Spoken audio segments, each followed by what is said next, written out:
to tariffs if President Trump does, as threatened, slap on major levies on goods coming in from Canada. And actually, the Globe and Mail today suggests that software could be a target as well.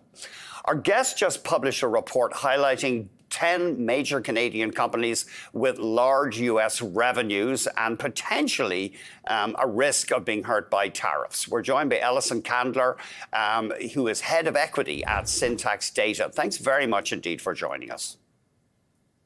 Hey, Andrew, thanks for having me on.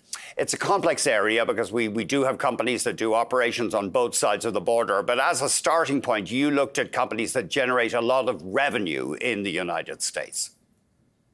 Yes, as a starting point, tariffs are a very complicated story, and investors really need tools to be able to piece out how exactly these companies may or may not be impacted. So as a start, you could essentially look at revenues across these Canadian companies and where they're earning those revenues. But given how complicated the story is, companies are more than just their revenues, and they're multinational. They have operations across the world. So these companies are not only earning revenues in the United States, but may or may not also have operations there. And essentially, what we're doing at Syntax is taking that very complicated tariff story and seeing what are the products, what are the raw materials, what are the production processes, where exactly is the risk that companies may face from a potential tariff. So let's start off with Nutrien, and we have heard they're at risk, and the CEO of this company has warned that U.S. farmers will pay the price if there are big levies put on Nutrien's fertilizers going south. About 61% of Nutrien's revenue generated in the U.S. Yeah, agriculture is obviously a big cross-border good, and the agricultural products are essentially going to be tariffed. And what we're looking at is essentially the potash mines out in Saskatchewan. Are they going to be, primed for the tariff? Whereas a lot of their nitrogen facilities are actually located in the United States. So what we're doing is taking these very complex supply chains and breaking them down into very discrete components in a database format.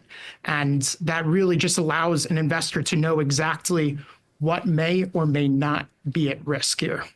Enbridge, I didn't know this, more than 45% of its revenue in the United States. Of course, it's done major gas utility acquisitions south of the border. So it wouldn't necessarily be a big exporter into America, but it is a huge cross-border company.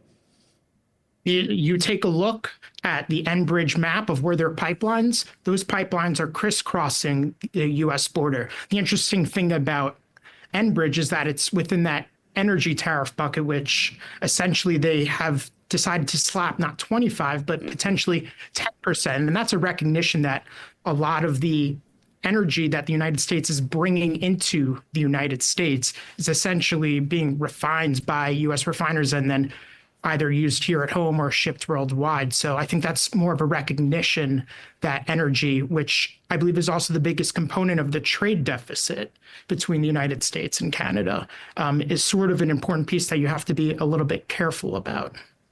And Magna International, again, they would have major plants in the United States, but 25% of their revenue in the U.S. It's interesting. Of course, they're so international, big operations in Europe. And they, too, you can see fears over the auto industry have driven that stock down.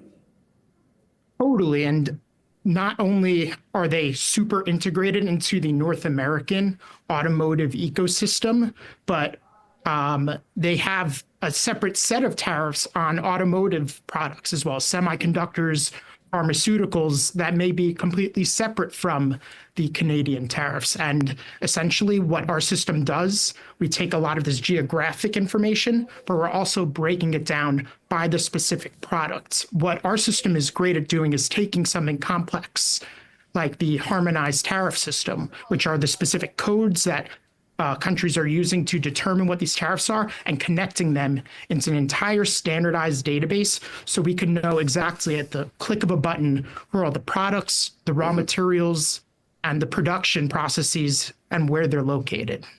Maybe we could have a look at Bombardier here. BBD.B is the stock symbol, and something like 63% of their revenues US generated. The United States is the largest private jet market. And that is going to be something that you really need to look at because they may have, a lot of MRO operations within the United States. But again, as we're essentially combing through all these filings and using our automated systems to extract this data, we're able to pinpoint exactly where a lot of these production processes and MRO places are. So again, all we're doing, we're not making judgments on the tariffs, but essentially giving investors exactly the information that they need from a risk standpoint, but also from an ideation standpoint. What are some of the potential plays that could happen? A famous person once said, chaos can be a ladder. So this data can be used not only from the risk perspective, but also from the ideation standpoint. And finally, it is interesting that we're learning more about the complexity of the relationship between the two companies, between the two countries. Do you have any handle on whether companies are actually changing their investment plans yet? The Bank of Canada has indicated that, they're seeing signs of that. We are generally just combing through the transcripts and the filings, and I think there a lot of talk around, initially in the pandemic, it was nearshoring, where we were going to bring a lot of these plants and all these operations to friendly countries. But, that paradigm has changed, that now I think the investment mindset is a lot of onshoring. Apple just announced today that they're going to make a $500 billion investment and create 20,000 jobs in the United States, because I think there's clearly a shift in the landscape with respect to nearshoring versus onshoring. We'd better jump. Thank you very much, Ellison, for joining us.